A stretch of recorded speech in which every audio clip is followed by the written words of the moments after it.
Good morning student. आज हम marketing research की क्लास में शोध प्रारूप की परिभाषा, इसकी विशेषताएं, इसके चरण के बारे में चर्चा करेंगे कि शोध प्रारूप क्या होता है।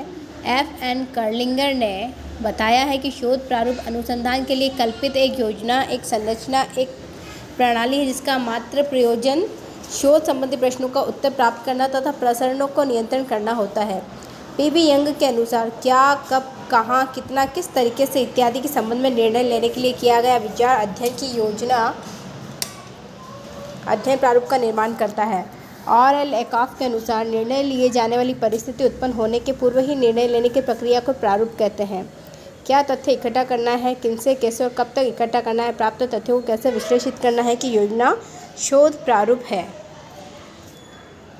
पी.वी. यंग ने शोध संबंधित विभिन्न प्रश्नों के द्वारा इस तरह स्पष्ट किया है कि अध्ययन किससे संबंधित है और आंकड़ों का आकार जिनकी आवश्यकता है, अध्ययन क्यों किया जा रहा है, वांछित आंकड़े कहाँ से मिलेंगे, कहाँ या किस क्षेत्र में अध्ययन किया जाएगा, कब या कितना समय अध्ययन में सम्मिलित होगा, कितनी सामग्री या कितने केसों की आवश्यकता होगी, चुनावों के किन आधारों का प्रयोग होगा, आंकड़ा संकलन की कौन सी प्रविधि का चुनाव किया जाएगा।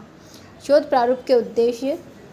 मैनहम के अनुसार शोध प्रारूप के 5 उद्देश्य होते हैं। अपनी उपकल्पना का समर्थन करने और वैकल्पिक उपकल्पनाओं का खंडन करने हेतु पर्याप्त साक्ष्य इकट्ठा करना, एक ऐसा शोध करना जिससे कि शोध की विषय वस्तु और शोध कार्य विधि की दृष्टि से दोहराया जा सके, परिवचनों के मध्य संबंधों को इस तरह से जांचने में सक्षम होना जिससे कि सहसंबंध ज्ञात हो सके, एक पूर्ण विकसित शोध परियोजना की भावी योजना को चलाने के लिए एक मार्गदर्शन अध्ययन की आवश्यकता को दिखाना, शोध सामग्रियों के चयन की उचित तकनीकों के चुनाव द्वारा समय और साधनों के अपव्यय को रोकने में सक्षम होना।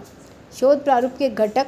शोध प्रारूप के उद्देश्यों से स्पष्ट है कि शोध की युक्तिपूर्ण योजना होती है जिसके अंतर्गत विविध परस्पर संबंधित अंग होते हैं जिनके द्वारा शोध सफलतापूर्वक संपादित होता है। प्राप्त किए जाने वाले सूचनाओं के स्रोत, अध्ययन की प्रकृति, अध्ययन के उद्देश्य, अध्ययन का सामाजिक सांस्कृतिक संदृश्य, अध्ययन द्वारा समाहित भौगोलिक क्षेत्र, लगने वाले समय के काल का निर्धारण, अध्ययन के आयाम, आंकड़ा संकलन का आधार।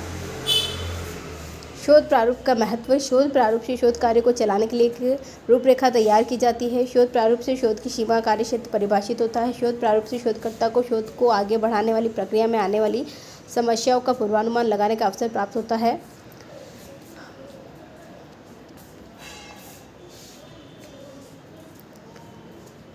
अनुसंधान अभिकल्पना के चरण। शोध समस्या का स्पष्ट विस्तृत ज्ञान शोधकर्ता को होना चाहिए। शोधकर्ता को अध्ययन के विशिष्ट उद्देश्यों को स्पष्ट जानकारी होनी चाहिए। शोधकर्ता को उन ढंगों एवं कार्यविधियों की भी स्पष्ट और विस्तृत जानकारी होनी चाहिए जिनका प्रयोग करते हुए शोध के लिए आवश्यक आंकड़ों के संग्रह के भाग में आने वाली विभिन्न समस्याओं का समाधान किया जाएगा। आंकड़ों के विश्लेषण के लिए उपयुक्त योजना का होना आवश्यक है। आंकड़ों के संग्रह के लिए विस्तृत एवं सुनियोजित योजना का उपलब्ध होना भी आवश्यक है।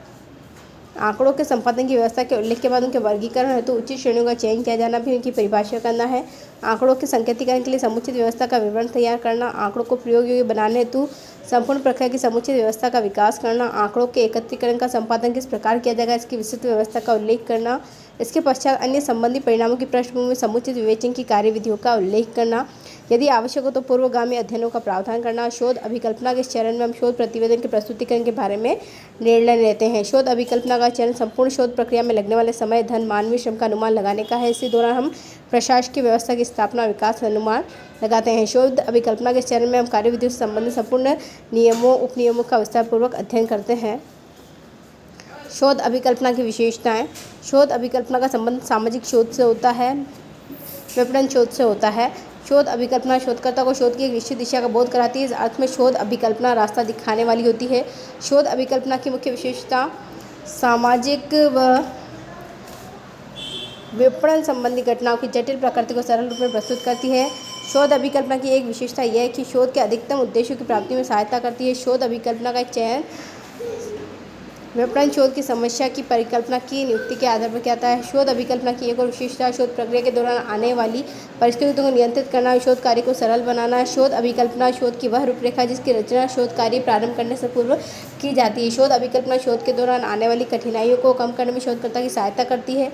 शोध अभिकल्पना न केवल मानवीय श्रम को कम करती है बल्कि वह समय और लागत को भी कम करती है। शोध अभिकल्पना का समस्या के प्रतिस्थापना से लेकर शोध प्रतिवेदन के अंतिम चरण तक विशेष रूप से सभी उपलब्ध विकल्पों के बारे में व्यवस्थित रूप में श्रेष्ठ निर्णय लेने में सहायता करती है। Thank you.